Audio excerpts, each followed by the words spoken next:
Ya, pemirsa, untuk mengetahui pergerakan perdagangan komoditas hingga sore ini, kita sudah terhubung bersama Eko Trijuni, analis internasional Mitra Futures. Ya, Pak Eko, terima kasih sudah bergabung bersama kami. Langsung saja, ini bagaimana pergerakan perdagangan komoditas hari ini?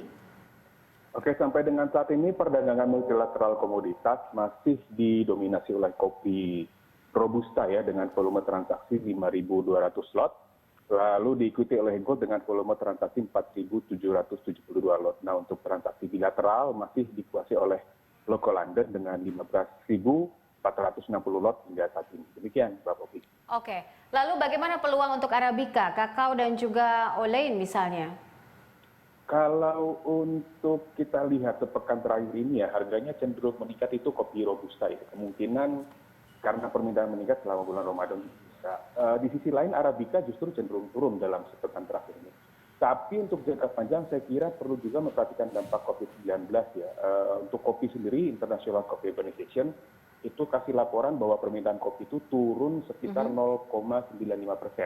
Meskipun sebelumnya itu sempat meningkat karena kekhawatiran lockdown yang bisa mengganggu pasokan hingga menyebabkan panic buying di kalangan pengimpor dan konsumen. Nah, kalau stok di pasar masih banyak, kecil kemungkinan permintaan kopi meningkat dalam waktu dekat. Kalau untuk kakao, saya pikir kondisi juga akan mirip, apalagi produktivitas di Sulawesi Tenggara yang terus meningkat. Sedangkan untuk olein, kalau kita lihat sejak Kamis lalu, harga penyelesaian olein cenderung turun hingga kemarin. Nah, kemarin olein ditutup di harga 8.840 dan saat ini memang agak naik di 9.230. Memang meningkat, tapi kita perlu tunggu juga harga settlement-nya dan pergerakan beberapa hari ke depan. Nah, untuk Ramadan, terkait dengan Ramadan ya saya kira Ramadan kali ini berbeda dengan Ramadan yang lalu ya, karena dengan adanya wabah COVID-19 ini. Biasanya memang di Ramadan sampai menjelang Lebaran permintaannya memang naik, tapi kita perlu pertimbangkan juga kemungkinan turunnya permintaan dengan adanya wabah yang mempengaruhi banyak sektor di kehidupan kita. Oke, baik. Pak Eko, seperti apa pasar merespon data ekonomi Amerika yang baru ini? Angka consumer confidence tadi malam atau tingkat kepercayaan konsumen itu dari Amerika Serikat tadi malam diumumkan turun dari 118,8 menjadi 86,9, di bawah perkiraan yang tadinya diperkirakan akan berada di angka 88,3. Nah, data sebelumnya itu pun ternyata dikoreksi juga, yang tadinya 120 jadi 118,8. Nah, ini memperlihatkan bahwa setidaknya ada 5.000 rumah tangga di Amerika Serikat yang pesimis akan prospek ekonomi Amerika Serikat, terutama di sektor ketersediaan pekerjaan, bisnis, dan kondisi ekonomi pada umumnya. Nah, pasca rilis data tersebut, indeks dolar memang sempat menguat tipis, meskipun kemudian kembali melemah dan saat ini terpantau di area 99. Nah, kondisi ini tentu berkaitan juga dengan kondisi Amerika Serikat yang saat ini menjadi epicentrum wabah COVID-19. Saya kira demikian, Mbak Popi. Oke, lalu untuk peluang emas, kita tahu bahwa safe haven kan kemarin-kemarin masih banyak diminati. Untuk akhir pekan ini seperti apa harganya dan juga peluang investor untuk mendekatinya? Apa benar selera risiko investor saat ini menyebabkan demand emas turun? Kalau kita lihat sejak hari Senin, tanggal 27 April lalu, memang harga emas dunia cenderung terkoreksi ya.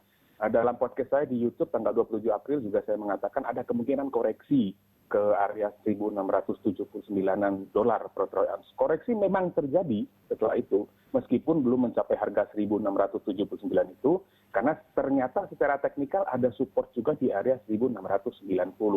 Tapi kalau kita lihat pergerakan harga sejak Maret 2020 lah setidaknya ya, harga emas dunia itu sampai saat ini cenderung bergerak dalam uptrend. Dan kita tahu bahwa wabah COVID-19 sangat mempengaruhi perekonomian dunia. Biasanya dalam kondisi seperti ini, emas cenderung menjadi aset safe haven bagi para pelaku pasar, dan uptrend yang terlihat sejak Maret 2020 tadi, saya kira merupakan cerminan bahwa secara umum permintaan atau demand untuk emas saat ini masih cukup tinggi. Jadi untuk rebound, untuk emas saya pikir masih berpeluang untuk terjadi. Kira-kira demikian. Oke, baik. Untuk rekomendasi esok, ini seperti apa peluang harga komoditas esok? Saya kira cukup menarik mencermati kemungkinan arah pergerakan emas dunia di pekan ini ya, Mbak Popi.